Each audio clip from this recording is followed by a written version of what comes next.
Welcome to a special bonus episode of Pod Save America. I'm Jon Favreau. I'm Jon Lovett. And with us today, we have former chief speechwriter for President Obama. Not me, but Cody Keenan. Friend of the pod. Friend of the pod. I don't know about that. Not me, Cody. How'd you feel about it? Well, it was a weird thing to say. Cody, we got you right as you left the White House. I know Axe got you like on your last day. Yeah, but that's like a life on story. On the Axe File. It's like, I was born, I lived. You know, we're going to get into it. So we were all in the White House together, the three of us, from 2009 to when I left. When did you leave, Lovett? Like end of 11, like the first term, basically. Okay, so the first couple of years. Yeah, end of the first term, sort of. 3 years. I did the first 3 years. And Cody and I worked together for a long time. Slogged it out. Cody, do you want to first tell us how you got the job with Obama? How you first tell the origin story? Well, you hired me, which was a nice gesture on your part. You're welcome. The origin story was we had a mutual friend, Stephanie Cutter. Yes. Who I worked with in Ted Kennedy's office back in the old days. And she first approached me saying, you should consider writing for Barack Obama. And I was like, well, that's a nice pipe dream. How on earth is that going to work out? And she said, well, I know his chief speechwriter from the Kerry campaign days. So I can't remember exactly how we got put in touch, but I remember you called me one day. I was at Legal Seafoods in Boston. Classes had just ended at, I was in graduate school at Harvard, and we were all sitting outside having a couple beers, and you called. Wait, where? Sorry, go on. Sorry, am I not allowed to mention corporate sponsorship? No. I meant the Harvard part. Legal Seafoods is great. Great clam chowder. School in Boston. Love Legal Seafoods. Yeah, where are you guys? I'm going to direct message you guys. This isn't free. I was drinking a delicious Leinenkugel. Yeah, that's right. Which is amazing because I never return emails or phone calls. I always say when people are like, how'd you get this job? It was a mix of luck and desperation. Luck on my part, desperation on yours. Yeah, I needed help. Yeah. It was just me and Adam Frankel in the speechwriting office at the beginning of that campaign in 2007, writing everything. When people ask me how I became a speechwriter at the White House, I say, because I was the most talented. Yeah. Anyway, Cody. But I remember I tweeted a joke about a missed connection with you the other day. I remember on that phone call you said, what have you written before? And the truth is I'd only written like 5 speeches for Ted Kennedy, and he usually ignored most of them anyway and did his own thing. But there was a speech for the RFK Human Rights Awards in 2005. Oh, yeah. And I wrote the Senator Kennedy speech for that, and you wrote Senator Obama's speech for that. And we connected that about that over the phone, that you and I were both standing in the back of the room, both nervous, watching our bosses give those speeches. Just a couple of liberal kids with Kennedys as icons looking at... I can see Lovett's not rolling his eyes yet, but I can feel that it's there. Dreaming big dreams. Dreaming big dreams. No, I remember. I'm just thinking where I was, which was just like slogging it out in the Hillary Clinton Senate office, just trying to avoid eye contact so I wouldn't be fired. But I do remember needing help really badly, and Cutter saying, "I have an intern," and I think I was most impressed by the Kennedy background because I'm from Massachusetts, and I thought, a writer for Ted Kennedy, absolutely, let's do it. So you came on, you were the speechwriting office intern for a little while, and then you left us to go get your degree or whatever. That was one of the hardest choices I ever made because I was just your intern for the summer of 2007. Right. And I remember, talking to you being like, what should I do? Should I skip this? Should I stay? And you and Pfeiffer both told me, you're like, here's the deal. We're putting all of our money into the field, as it should be. Right. We got to go out and win Iowa and whatnot. And you said, if you stay, you'll be my first hire once we win the primaries. So I thought about it. Ultimately, I decided not to and go back and finish school. And I just happened to get lucky that the primary stretched all the way out till June. God damn. And then I remember you called me again. It was like the day after Hillary conceded. And you were like, let's do this. And I was out there in 2 days, ready to go. There's a lot of bio stuff. And also, I wasn't there, so I don't really feel a part of this. Let's relive the glory days of the campaign, which Lovett was working for Hillary Clinton at the time and lost. No, yeah, and then you came on, and we had our little speechwriting team. By that point, Rhodes had joined the crew. Rhodes Sarah was there. Hurwitz. I sat like 5 feet from Tommy. I mean, it was a great time. Love it. You would have really enjoyed it. Yeah, I was probably at the gym by then because Hillary had lost, and I was working in the Senate office, and there were no speeches to write. So at least I got fit, but I was very sad. So then we all got to the White House, and we made one more hire, and that was Jon Lovett. Oh, hello.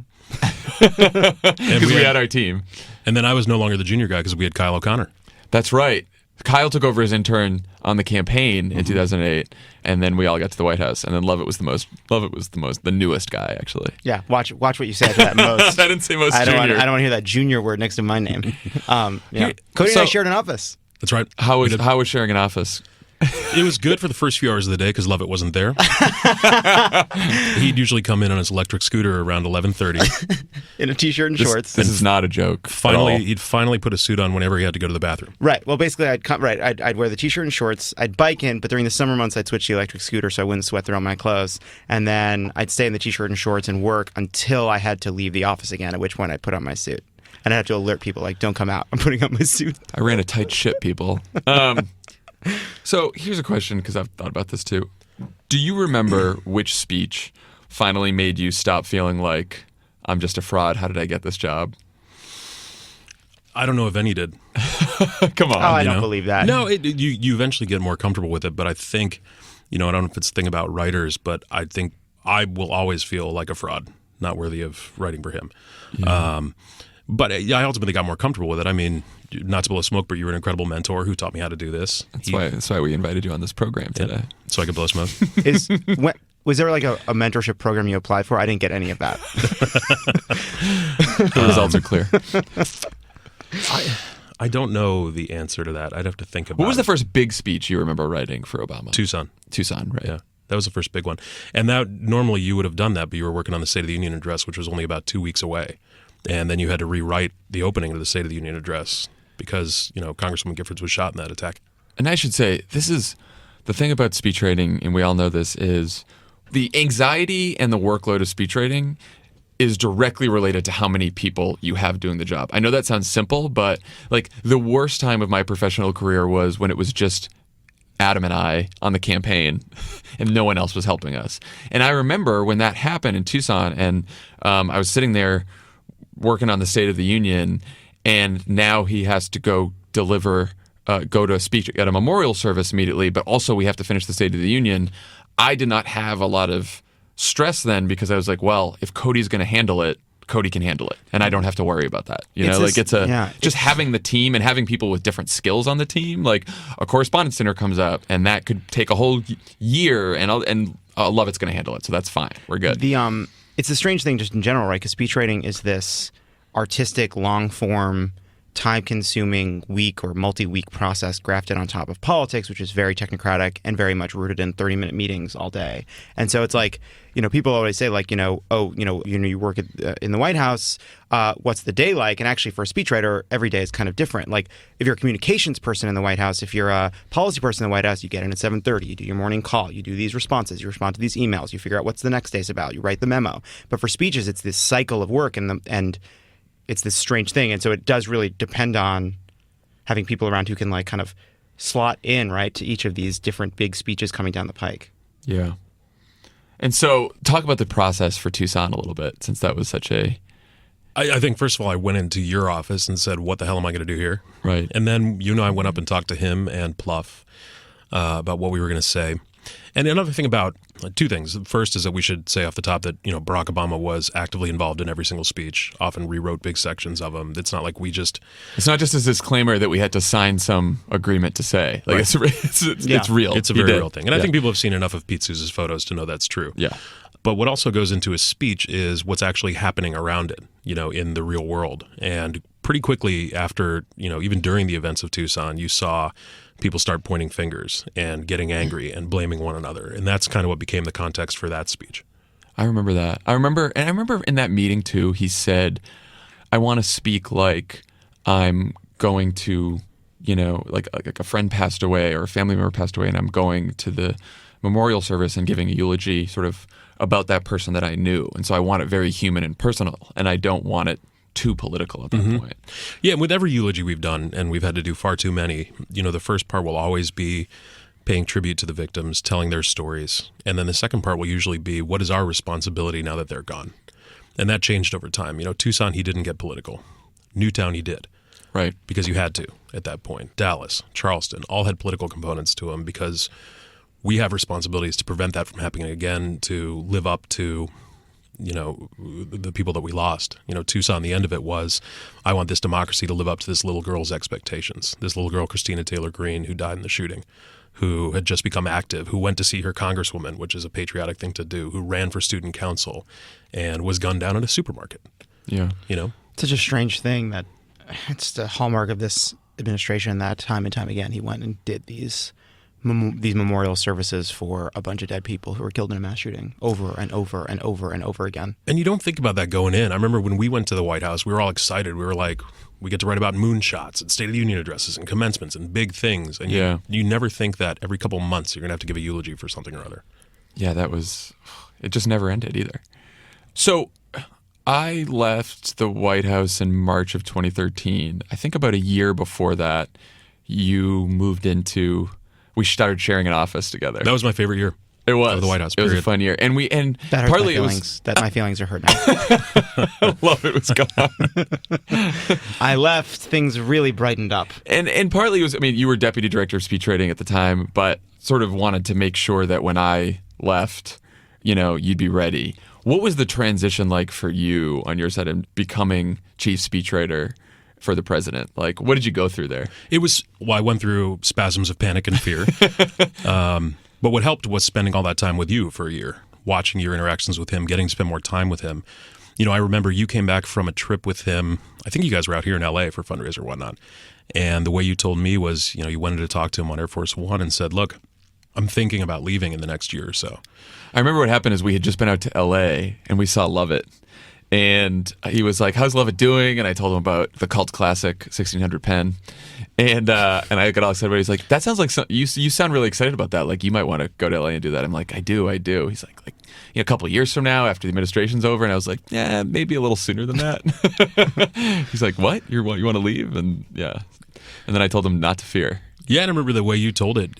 He said, well, what are you thinking about a replacement? And you said, I think Cody. And he said, I think that's right. He did. And he wanted to get to know you even more. I mean, I think one thing about speechwriting that everyone should know is I do not think you can be a speechwriter for someone successfully without talking to that person. And I think this is true of politics and government.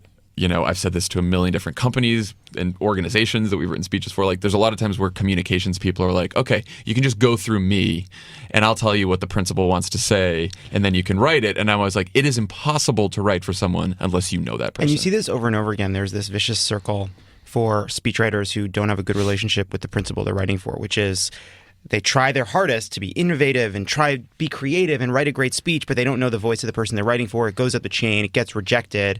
The principal is losing confidence in the person they've hired. And so then that person starts kind of sanding down the corners, trying to be safe. And then the speeches get more and more boring. And the senator or the congressman or whatever gets more and more tired of this person. And this person who could have been a great speechwriter never had a chance to do a good job. And, you see this in a lot of campaigns. You've seen a lot of, say, failed presidential campaigns. Yep. And so I always made sure everyone on our team got to spend time with the president in the Oval. If you had a speech that was out of town, you got to travel with him. It's the only way it works. Yeah. And I remember telling Samantha Power, she came in and asked for advice on hiring a speechwriter when she became UN ambassador. And because, like our boss, she's an extraordinary writer in her own right, won a Pulitzer. And I told her, whoever you hire, you have to spend time with that person. Take him with you, take her with you, and it ended up being a friend of mine, Nick Steinberg, who's a brilliant writer for her.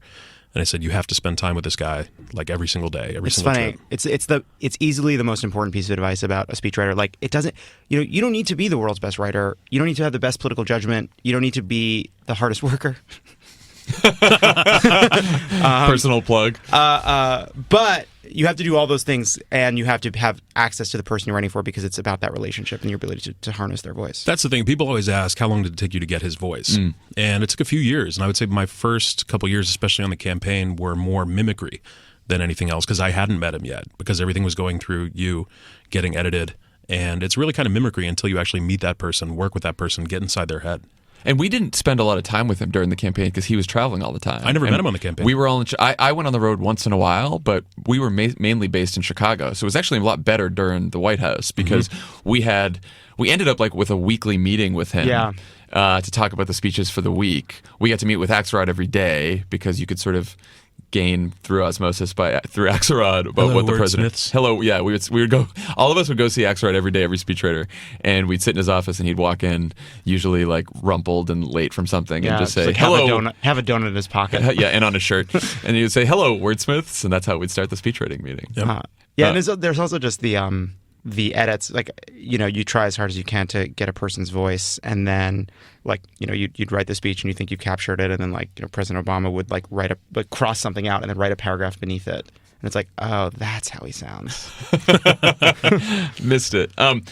Cody, what was the hardest speech you've ever written? Not like emotionally difficult, but I've been staying up for weeks and I can't figure this out. And State of the Union addresses are always like that, but only because you're trying to cram so much stuff into it, and getting the structure right is the hardest part. Once you get that right, the rest is easy. I still don't want to call those the hardest. They're probably the most time-consuming and annoying. yeah. Charleston might have been the hardest. Oh, yeah. Because we can do our best, and I'm sure you went through this with the race speech in '08. We haven't lived the experience of a black man, Right. So that's a difficult thing to try to empathize, and no matter how many people you talk to, he will eventually have to take control of that speech, the president, and take it to a place where we can't reach. Also, could you imagine one of us thinking like, oh yeah, the real meat of this speech should be the concept of unearned grace. Yeah, right. I was like, well, in my theological background. Where did that come from? Because I mean, this is obviously the speech where the president decided to sing Amazing Grace at the end of the speech, one of, I think, the best moments in his 8 years in the White House. How did that start? This was, again, a speech where, circumstances outside the White House kind of dictated the way it would go.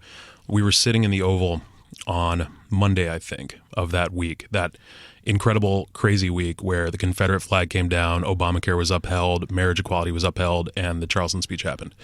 And we were trying to figure out what to say. And I confess I was kind of mentally and emotionally exhausted from all the times we'd had to go give speeches after mass shootings. And I was like, I got nothing left. I think he was too. I Yes. remember I saw him at a fundraiser earlier that week in LA, right after the shooting had happened. And I remember hearing him speak and I was like, man, he sounds down.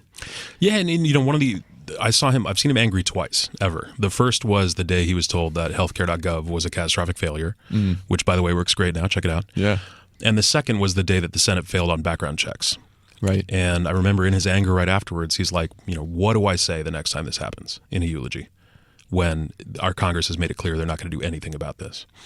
So that was kind of the context for a discussion around Charleston. But then something incredible happened, which was the families of the victims all forgave the killer in court. None of us saw it coming. And he was like, that's it. That's grace. That's what I want to talk about. And, so I agonized for a few days over draft, gave it to him. And in the span of 5 hours, he'd crossed out the last 3 pages and handwritten them himself, all about this concept of unearned grace. It's a free and benevolent gift of God. And I was like, well, Okay. thanks, Obama. This is Pod Save America. Stick around. There's more great show coming your way. This episode of Pod Save America is brought to you by Sherry's Berries. Let's say you're a chief speechwriter to the White House and you're working late and your girlfriend's kind of pissed and Valentine's Day is coming up. You know what? Start some chocolate-covered strawberries from a little company called Sherry's Berries. She deserves it. Well, you're stuck in the White House. And by the way, we don't even need to be gender normative about it. Send your boyfriend Sherry's Berries. Men love chocolate-covered strawberries, and they love receiving them as a gift. When are you going to settle down, Lovett? Okay, that is not for Sherry's Berries. Okay, that is a larger conversation. All right, guys. For Valentine's Day, you're going to want to send your loved one some Sherry's Berries. They are freshly dipped strawberries starting at just $19.99 plus shipping, or double the berries for just $10 more. Double the berries? Just go to berries.com and use our code CROOKED. Help support our show by supporting our sponsors. Use CROOKED. Again, visit berries.com, BERRIES.com.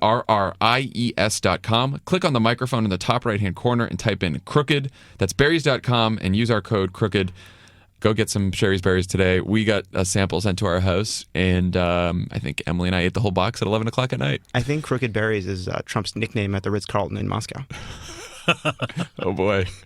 That's code CROOKED. Thanks, guys. I always thought the best part of our job was waking up in the morning, going into the White House, and hearing that he has a lot of edits. Yeah, it was the best. Which you wouldn't think. You'd think like a speechwriter would be like, oh no, he rewrote all my shit and now he doesn't like it. But when It's he had great. real edits, you'd get these yellow pages back and you'd read them and you'd just be like, ah, yes. Right, like that was it. I missed it. That It was makes, it. it makes Right. sense now, and it's better. You Yeah. don't want, if it came back with nothing, it could mean anything. Right? Well, sometimes it did come back and it was like, I want to see you and talk and about then it. that's the worst. Yes. Right, but if it comes back with nothing, it can mean he didn't engage with it or thought it was fine. But if it comes back with a bunch of edits, a bunch of line notes and things, that means you gave him what he needed to do his job. Yeah.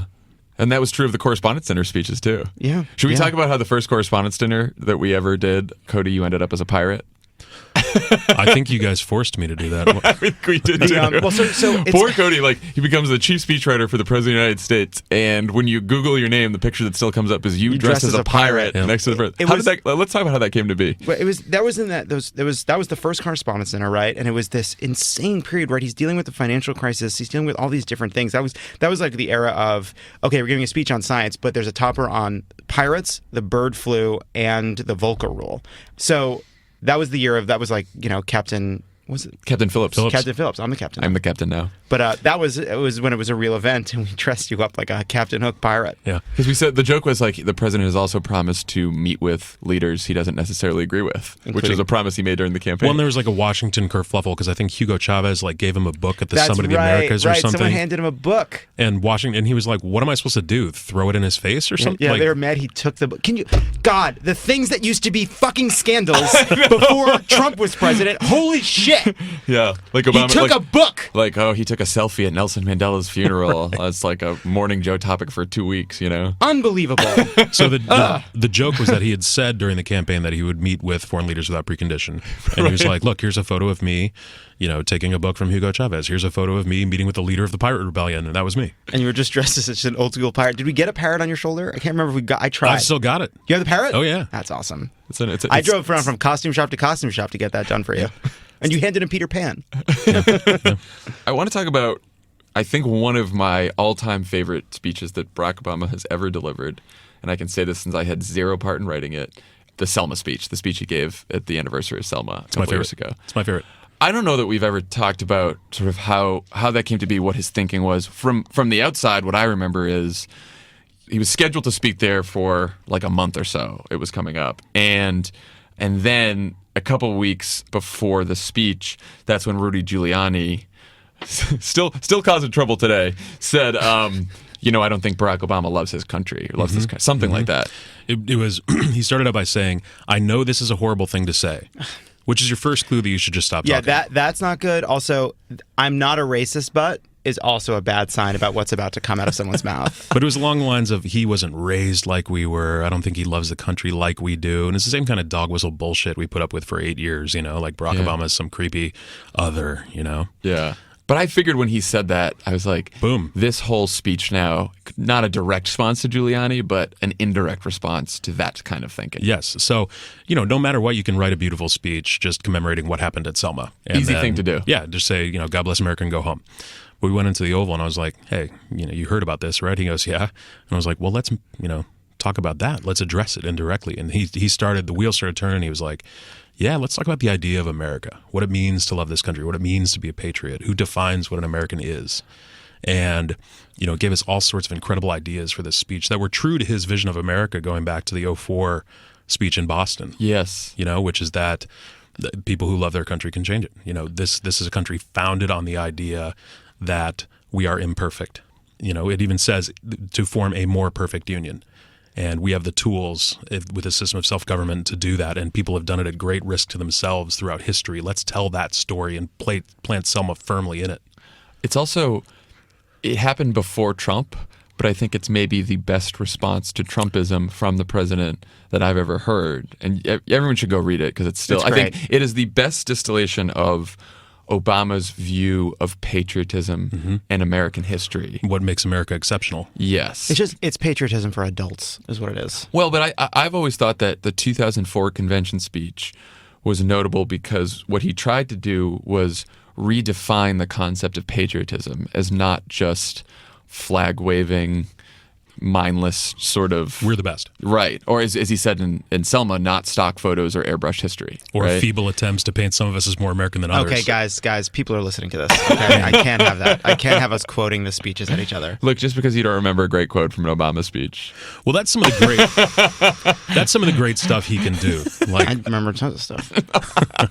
I'm here to lighten it up, Cody. That's some of the great stuff that Barack Obama does with his edits, though. Like, I thought I had written a good draft. It was true to what he wanted to do. And then when you start getting edits back, and we got lucky that week because we had a snow day too. So the government shut down.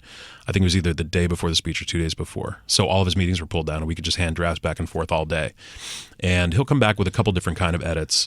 One that just ties together everything you're trying to say in a way that you couldn't reach.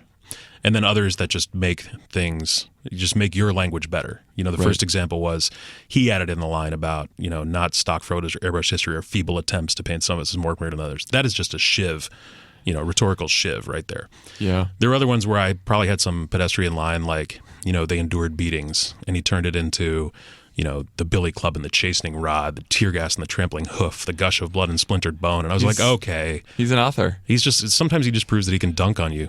Yeah, he enjoys doing that. Yeah. I know there's probably a lot of Lovett's taking the place of a lot of people who are going to be like, oh God, these Obama people and the Kool-Aid Kool-Aid. drinkers. I have so a role gross. to play. I drank the Kool-Aid. I you drank took it it later. down. I drank it later than everybody else. I have to tell you, the Kool-Aid for me is like kind of hit slowly over many years. Man, What did you love about Barack Obama? what did I love about him? No, I was going to say it's a silly question, but it's also like about his speeches and his style and like what made you think this guy has it.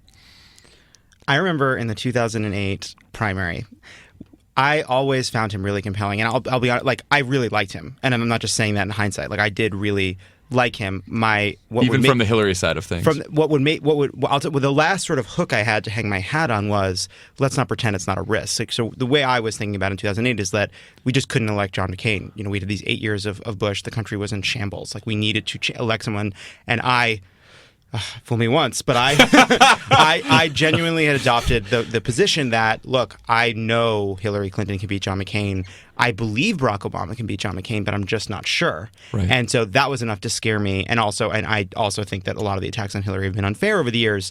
But I remember, I think maybe it was around the race speech, or maybe it was even around the Iowa JJ. I'd see him give these speeches, and I remember I'd turn to somebody and be like, hey, do you remember who lost to Kennedy? Neither do I.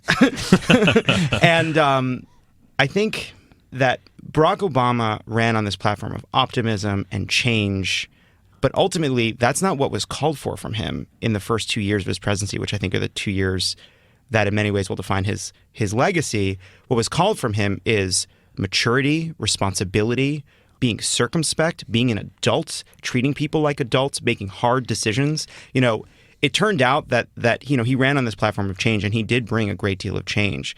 But the qualities that were actually background, and actually probably really just undergirded what made it possible for him to win, even if they weren't the part of his platform, his humility, his decency as a human being, are ultimately what I think made him an extraordinary president. And I am not, there are people I think who talk about politics, and they're like, I'm just looking for someone who inspires me. And it's like, well, no.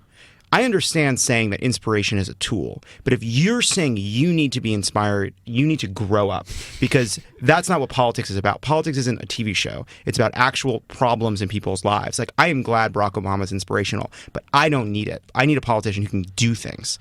And so to me, that's always been my tension with the people that are like, oh, why isn't Hillary inspiring? It's, well, is that for you, or is it because you believe it's useful to win elections? Well, I think part of what Obama's inspiration, though, is it is a challenge to get your ass in gear and go do something, right? I mean, it was always, look, the we versus the I of Trump, I think, is one of the biggest contrasts there, right? Yep. And it sort of got lost because it was like, Barack Obama, he's a celebrity, he's walking on water, all this kind of stuff. But every single speech, it was always like, don't believe in my ability to bring about change, believe in yours. Boom.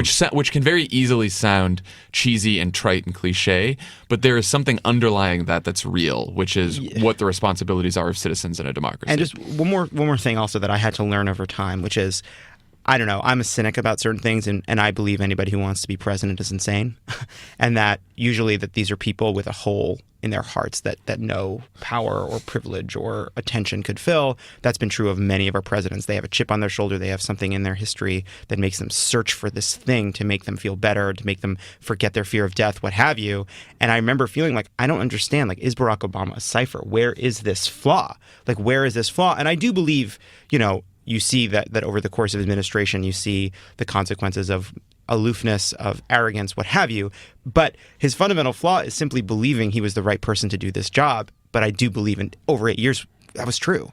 So in the end, I think my fear was actually that he wasn't as good of a person as people said he was. But I really, look, we sat down with him for that last interview, which, Cody, you helped make possible. And I was just you talked about it. He never got cynical. But he was just unshakably decent as well. Yeah. He really is a decent man. Well, and that takes discipline, I think, too, because it's pretty easy to pop off, as you see from all of us. I get asked a lot, why did you leave? and I usually say because I was really fucking tired. Why did you stay? You stayed for a long time. You shut the lights off, man. 2,922 days. It's funny you say that because I remember, grabbing you, Favs, for a drink back in 2008, and we were still in Chicago. We were at a tavern on the Park, and I asked you if I was going to come to the White House, and you were like, yeah. And I told you that night that if you took me to the White House, I would turn the lights off. Yeah. And I meant it. That's not the full reason I stayed. It's because I couldn't imagine leaving. And you'd put in enough time. You'd been there since 2005. I mean, that's a lifetime, especially going through that first campaign. Yeah, there go my 20s. And, there were... That's why we're kind of reliving them now. That's true. 2013 and 2014 were brutal. Just slogs. So helping out the Obama Foundation, which, we've been doing for a little bit for last year, and they were asking to help put together sort of a narrative of everything that happened from birth through the end of the administration. And I remember, and Tommy and I were going through it all, and when we got to 2013 and 2014, we tried to pick out the events from that year, and I just looked back and I was like, those were bad years. All the events were bad things. It was awful, man. ISIL, Ebola, Ferguson. God, what am I forgetting? Well, just also just an obstinate and despicable Congress. Healthcare.gov. Yeah. Ted Cruz doing his thing. Who weren't willing to lift a finger to help ever. I mean, that's one of the paradoxes of Barack Obama's presidency, getting back to this whole we thing, is that this was a guy who, and it's not like he came up with the idea that, we have to do things together in democracy. It's a thread that runs throughout our history. It was the whole point of the Selma speech. But once he got there, a lot of America just placed their faith in him to get it done. Go force these things through as long as you have 60 votes in the first couple of years, and then even intransigent opposition. And the wonderful kind of backlash to that is what we're seeing now. The past 10 days have not made me more optimistic, because I still was, but watching people do all these protests and now taking on this democracy, because you have to carry on without Barack Obama, do this without him. This is like the Selma speech come to life. I mean, it's true, but it's also, there's a lot of people that supported and were enthusiastic about Barack Obama who disappeared. They just disappeared, and we didn't get them out in the midterms. in 2016. No, 2014. 2010. That didn't turn out to take the House back, take the Senate back. I mean, the obstinance of Mitch McConnell, it worked. I mean, it did work. Yeah. What was it like in the White House when Trump won? Because, we asked POTUS this question during the interview, which was what was sort of the principle behind the restraint you've shown during the transition? And he'll always be POTUS to us. And that's true. And he never broke, right? Even in private, he's never said oh fuck, I can't believe it. He's just there is something bigger than just sort of the public persona there and why he's acted like this. But talk about the day after when you guys all went back into the White House. It sucked. Rhodes and Pfeiffer were actually in my apartment watching returns that night, and POTUS called, I think around 2 a.m, saying, we got to write something a little different than we were expecting. And the short-term thing of it, a lot of people are asking me too, why is he being so deferential here? Why is he insistent on a peaceful transfer of power for someone that wants to tear up everything you've done? And my response has always been, in a year or two where almost every democratic norm has been shredded, the one that the president has sole responsibility to maintain is the peaceful transfer of power. And he's going to do it because he reveres the office. He believes in this democracy. It sounds quaint and naive, but he actually really does. And he remembered how George W. Bush did all that for him in the beginning too. But it was brutal. And there are a lot of, I've lost campaigns before, so I knew what it was like, but there are a lot of young people still working in the White House for whom this was their first job. So they've never lost anything. And there were people in tears, and you had to tell them, look, I still believe this is going to be an aberration in our history. There's going to be a lot of damage over the next few years, and it's going to be pretty brutal on a lot of people. But people will look back on this. They will read Selma, for example, as one of the first speeches about the future and be like, what were you guys thinking for 4 years? Yeah, I do think of it like there's an America that's dying, and it's going out with a supernova. Some stars just die and fade away, but others explode brightly before they disappear. And I think Trump is a supernova of a kind of politics we're saying goodbye to. The future's still on our side. Let's make it so. One last thing. The president always, this has been reported a couple places, the president has referred to you as Hemingway. We think that's just like, that didn't really come from Ernest Hemingway. No, there is nothing Hemingway-esque about political speeches. So how did that come about? That Give us the real story here on Pod Save America. this is the first time this has ever been told. Nice. It Breaking has, news. It has nothing to do with writing or beards. It was. I thought it was the beard. It was not the beard. I think the beard probably helped, but it was 2014. We were on a European trip. We were flying back from Poland to Paris, and then we were going to go up to Normandy for the 70th anniversary of D-Day. So I'd written the D-Day speech. I was really excited about it. I worked my grandfather's unit into it, even though he didn't fight in D-Day, but in other beach landings, and gave it to the president on the plane, hoping he would look at it so that, if he liked it, I could get a little work done and maybe we could go have dinner in Paris or something. So he comes back on the flight and goes, "This is great. I have no edits. I'm really happy with this." And we're like, "Excellent." So finalized the speech. About 12 of us went out for dinner together, like all staff, just having fun. Because, it's one of the great things about foreign trips is you're working constantly, but you also get to spend an hour or two at night seeing a new city. So that hour turned into Ben Rhodes and Terry Zuplat and Ben Holzer and I just decided to spend the night going out in Paris. And then we decided to watch the sunrise over Notre Dame and walk back to the hotel just as everybody was loading the motorcade. And so somebody dimed us out to the president as we were getting on the plane in the morning. He comes up, he's like, "Whoa, Movable Feast is back." And that was it. They were a lost generation. Yeah. I'm leaving out parts of the story. No, I think that's probably wise. Yeah. Cody, thank you for doing this with us. Thanks for having me. This was fun. And thank you both also for making the speechwriting team as immensely talented as it was. Thanks for hiring me. You two were a huge part of that. It redounded to my benefit. It'll be interesting to watch how Trump's speechwriting operation fills out. I mean, Stephen Miller's already off to a great start. If you thought OMB's edits to the State of the Union address were bad, wait till you see Vladimir Putin's. And with that, we will see you later, guys. Thanks Cody. Thank you. Bye.